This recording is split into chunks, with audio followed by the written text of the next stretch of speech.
வணக்கம். ராதாகிருஷ்ணன் ஃபார்ம்ஸ்க்கு உங்களை நான் வருக வருக வருகன்னு வரவேற்கிறேன். இன்றைக்கி முக்கியமான தகவல் என்னங்கன்னா,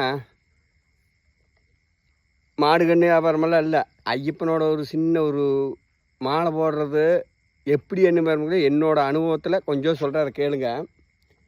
மாலை போடுறது பார்த்திங்கன்னா, ஐயப்பனோட சுருக்கமாக சொல்லி முடிச்சிடுறேன். ஐயப்பனோட ரீதியில் வந்து கார்த்திகை 1ஆம் தேதி மட்டும் வந்து உங்களுக்கு என்ன கிழமையாக இருந்தாலும் என்ன நாளாக இருந்தாலும், கார்த்திகை 1ஆம் தேதி பார்த்திங்கன்னா என்ன நாளாக இருந்தாலும் என்ன நேரமாக இருந்தாலும் போடலாம்னு ஒரு ஐதீகம். இப்போ எங்கள் குருசாமி ஆரம்பத்துலேருந்து எல்லாம் சொல்லி வந்த வழி நான் சொல்கிறேன். கார்த்திகை 1ஆம் தேதி மட்டும் 4 நட்சத்திரம் கிடையாது ஐயப்பனுக்கு மாலை போடுறது.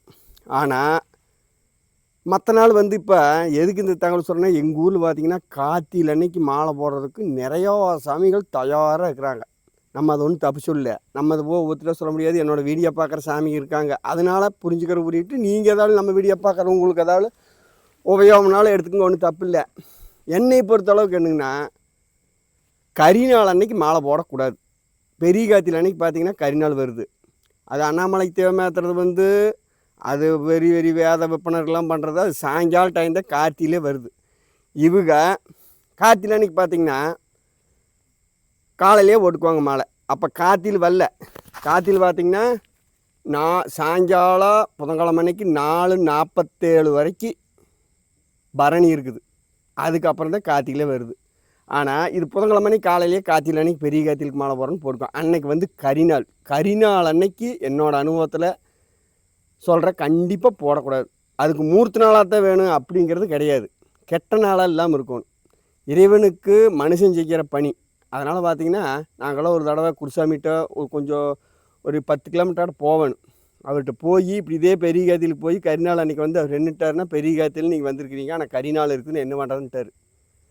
1 மணி நேரம் யோசனை பண்ணிவிட்டு அப்புறம் மாலை போடுறவங்களுக்கு திருப்பி தட்ட மாட்டாங்க யாருமே. எந்த குருசாமி வெகம் தெரிஞ்ச சாமி போட்டு விட்ருவாங்க. ஆனால் அது வந்து நம்மளுக்கு அவ்வளோ ஒன்றும் சிறப்பாக இருக்காது. என்னோடய அனுபவத்தில் ஐயப்பன் மேலே வாரத்தை போட்டுன்னு அதை சொல்கிறேன். எப்படின்னா மொத்தம் எடுத்தாங்கன்னு ஒரு பழம் சொல்கிறது அது கிடையாதுங்க. இப்போ நானெல்லாம் பார்த்திங்கன்னா குறைஞ்சது ஒரு 30 வருஷம் அந்த மாதிரி சின்ன பையனில் நான் தலதோ ஓட்டுறா அப்படி பிடிச்சி, எனக்கு வந்து பார்த்திங்கன்னா எங்கள் அப்பா தான் தலதோ ஓட்டி விடுவார். அப்போ பிடிச்சி வந்து பார்த்திங்கன்னா நான் ஐயப்பன் மலை போயிட்டுருக்கிறேன். அந்த அனுபவத்தில் இப்பவும் பார்த்திங்கன்னா கொஞ்சம் சூழ்நிலை சத்தம்னா கொஞ்சம் லேட்டாகி போடுவேன். ஆனால் போட்டு வருஷத்துக்கு ஒருக்கா போய் ஆண்டவனை பாட்டு வந்துடுவேன். அந்த மாதிரி என்னை பொறுத்தளவுக்கு எப்படிங்கன்னா, இப்போ பெரிய கார்த்திகைக்கு போடுறதுக்கு நிறைய எங்கள் ஊரில் சாமிக்கு தயாராகிறாங்க. அதுக்காக சொல்கிறேன். முன்னத்த நாளும் போடலாம், கரிநாள் கிடையாது. பின்னாடி நாளும் போடலாம், கரிநாள் கிடையாது. நேரங்கிறது சூரிய உதயத்துக்கு முன்னே போடுறோம், அது பிரச்சனையே கிடையாது. என்னோடய அனுபவத்தை சொல்கிறேன். நீங்கள் ஏற்றுக்கிட்டால் ஏற்றுக்கலாம், இல்லை இப்போ சொல்லி நம்ம கேட்குறதானே ஒன்றும் பிரச்சனை இல்லை. இப்போ எங்கள் சாமியில் பார்த்திங்கன்னா குறைஞ்சது ஒரு 10-20 சாமி இருக்காங்க. இது நம்ம போய் சொல்லி அப்சன் பண்ணுறதுக்கு நம்ம ஒரு வீடியோவே போடலாம். இது ஒரு தலைப்பு வந்து கார்த்திகை அன்னைக்கு மாலை போடலாமான்னு ஓட்டினா அதை பார்ப்பாங்க. பார்த்தாங்கன்னா தெரியும் என்னோடய அனுபவம். அதுக்கப்புறம் உங்கள் குருசாமி என்ன சொல்கிறாரோ அது பிரகாரம் செய்யுங்க. என்னோடய அனுபவத்தில் நான் கரிநாளில் மாலை போட்டு நடந்தது அந்த மாதிரி. அது எப்படி சொல்கிறாங்கன்னா, அது சொல்லக்கூடாது. நம்ம வாயை விட்டு ஆண்டம் மேலே வார்த்தை போட்டு ஐயப்ப மாலை போட்டவனுக்கு கெடுதுனாக்க சொல்லக்கூடாது இல்லைங்க. அது சொல்லக்கூடாது. மொத்தத்தில் முகூர்த்த நாள் சோமுகூர்த்த நாள் தான் வேணும் மாலை போடுறதுக்கு அப்படிங்கிறது கூட ஒரு பொருள் கிடையாது. சூரிய உதயத்துக்கு முன்னே போட்டுக்கலாம், பிரச்சனை இல்லை. தவறான கரிநாளில் வேண்டாம்னு என்னோடய அபிப்பிராயம். கார்த்திகை வந்து புதன்கிழமை மணிக்கு காலையிலே போட்டுக்குவாங்க. கார்த்திகை பெரிய கார்த்திகைட்டு கார்த்திகை வந்து சாயங்காலம் தான் வருது. மராநாளெல்லாம் இருக்குது. அதை பார்த்து நீங்கள் பஞ்சாங்கத்தை பார்த்து செல்லியே இருக்குது. இப்போ காலண்டர் நித்திரா காலண்டர் நான் பார்க்குறேன். இதே நான் மாடு கன்று கொடுக்குறதுக்கு இதெல்லாம் மாற்றி கொடுக்குறதுக்கு பாருங்கள், சோளம் முதல் கொண்டு பார்க்க மாட்டேன். மாடு கணுக்கெல்லாம் அது தேவையே இல்லை. அது ஆண்டவன். ஆண்டவனை நம்ம வாங்குறதுக்கு அந்த மாதிரி கதையில் ஒரு அது இது ஆண்டவன் தான். நீங்கள் அதை நல்லா புரிஞ்சுக்க. நம்ம மனிதனாகப்பட்டவன் ஆண்டவன் ஆகிற ஒரு பொருள். அப்போ அதுக்கு வந்து எங்கள் குருசாமி சொன்ன மூலிமா சொல்கிறேன். இது உங்களுக்கு ஏதாவது யூஸ்ஃபுல்லான தகவலாகவோ இல்லை உங்களுக்கு பிரயோசனமான தகவலாக இருந்தால் எடுத்துக்கோங்க, பிரயோசனம் இல்லாத தகவலாக இருந்தால் விட்டுருங்க. என்னை பொறுத்தளவுக்கு நான் கண்டிப்பாக என்னோடய அனுபவத்தை சொல்கிறேன். கார்த்திகை 1ஆம் தேதி அது என்ன நாளாக இருந்தாலும் சரி போடலாம். அதுக்கு விதி வழிமுறை எதுவுமே கிடையாது. கார்த்திகை 1ஆம் தேதிக்கு மட்டும். அது அன்னு காலத்திலிருந்து நான் தான் 30-32 வருஷம் போட்டு அந்த ஆண்டவனோட லீலை எத்தனை லீலையும் அத்தனையும் நான் பார்த்துக்கிறேன். ஆனால் மற்ற நாள் நம்ம மாலை போடுறது கண்டிப்பாக கரிநாளாக இருக்கக்கூடாது. அதை வந்து சாமி சொல்கிற ஸ்டாண்ட் போட்டுவாங்க. அவங்க பெரிய கார்த்திகையில் போடுறாங்க அப்படின்னு. பெரிய கார்த்திகைக்கு அண்ணாமலை இடத்தையே மாற்றுறாங்கன்னா அது எப்பவுமே பெரிய வேத விற்பனர்கள் அவங்கெல்லாம் வந்து பண்ணுறது. இப்போ அந்த கரிநாளே பார்த்திங்கன்னா எந்நேரம் வந்து எந்நேரம் முடியுதுன்னா அந்த அளவுக்கு நமக்கு தெரியாது. அவங்க பண்ணுறது நம்ம காலங்காலம் தொட்டு நடக்கிறது, அது தொடர்ந்து நடக்கிறது. இப்போ கார்த்திகை 1ஆம் தேதிக்கு மேலே போட்டால் பிரச்சனை சொல்கிற மாதிரிங்க, அந்த மாதிரி இதை மக்களுக்கு நான் சொல்லணும்னு எனக்கு தோணுச்சு. குறிப்பாக வந்து எங்கள் ஊருக்காரர் வீடியோ பார்த்தாங்கன்னா இது தெரிஞ்சுக்கிட்டும் அப்படின்னு சொல்லாம்னு எனக்கு தோணுச்சு. உங்கள் ஊரில் எப்படி என்ன வேகரம்னு அந்த இறைவனோட செயலை எல்லாம் நல்லபடியாக நடக்கட்டும். முடிஞ்ச அளவுக்கு நல்லதுங்கிறே செஞ்சோம்னா நல்லது நடக்கும். நான் வந்து மாலை போடுறது எப்படின்னு கேட்பீங்க. இன்னும் போடல மாலை. நான் பசனிக்கெல்லாம் போயிட்டு தான் இருக்கிறேன். ஒரு வாரம் அந்த மாதிரி ஆகும்.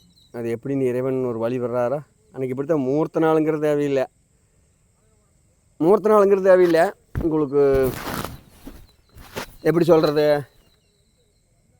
நல்ல நாள் தவறான நாள் இல்லாமல் தான் சரி அந்த மாதிரி போட்டுக்கலாம்னு என்னோடய அபிப்பிராயம். உங்கள் அபிப்பிராயம் எப்படியோ அப்படி செய்யுங்க. இறைவனுக்கு மாலை போட்டோம்னா கண்டிப்பாக பீடி பிடிக்கிறவங்க பீடி விடணும். நீங்கள் இறைசக்தி உணரணும்னா இது கண்டிப்பாக அப்போத்தான் உணர முடியும். இல்லைன்னா மொத்தமாக நம்ம வாட்டுக்கு வருஷம் போயிட்டே இருக்க வேண்டியது, போயிட்டே இருக்க வேண்டியது. தண்ணி போடுறவங்க தண்ணி விடுவாங்க ஆட்டோமேட்டிக்கு. பீடி பிடிக்கிறவங்க பீடி விடணும். புகழை போடுறவங்க புகழை விடணும். என்ன தீய பழக்கம் நம்மகிட்ட இருக்குதோ அது தீய பழக்கம் நம்மளுக்கே தெரியும். அதுக்காக சாப்பாடு கெட்ட பழக்கம்னு சொல்ல முடியாது. உங்களுக்கே தெரியும். அதை மட்டும் விட்டு பாருங்க.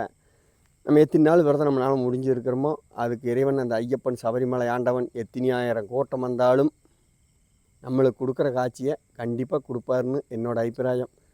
நானும் பல வருஷங்கள்லாம் பார்த்து பல பஜனைகளை கலந்து எல்லாமெல்லாம் அந்த ஆண்டவன் அருள் புரிஞ்சு பக்கத்துணையிலிருந்து பாதுகாக்க வேண்டும். சாமியே சரணமையப்பா. கார்த்திகை மாதத்தில் இந்த வீடியோ போடணும்னு எனக்கு மனசு துடிச்சுது, அதனால் போட்டேன். ஏன்னா நம்ம பெரிய ஞானி யோகி அப்படி சொல்கிற பொருள் இல்லைங்க. இது நம்ம ஒவ்வொருத்தருக்கு சொன்னோம்னா கேட்பாங்க. இருந்தாலும் நம்ம அதை அப்சஷன் பண்ணக்கூடாது. இது வீடியோ பார்த்தாங்கன்னா அவங்களுக்காக கேட்பாங்க. கேட்டால் ஆமான்றது. இது எங்கே நீங்கள் உங்கள் குருசாமி கேளுங்க. அவங்க என்ன சொல்கிறாங்க பாருங்க. ஐயப்ப மாலை இந்த நேரம் கரிநாளில் போடக்கூடாது. இது எங்கள் குருசாமி, பழம்பெரும் குருசாமி. அவர் வந்து 2 குருசாமி மொத்தமாக எல்லாமே குருசாமிங்கிறது இறைவனை தவிர யாரும் கிடையாது. இருந்தாலும் பார்த்திங்கன்னா அவர் இறந்துட்டார். இப்போ நான் சொல்கிற குருசாமி இறந்துட்டாருங்க. அவரெல்லாம் பிறந்தா அப்படி பிடிச்சி பெருவழி அந்த மாதிரி குருசாமிக்கு சொன்ன வழியை நான் சொல்கிறேன். நீங்கள் ஒன்றும் சங்கடமாக நினைக்க வேண்டாம்.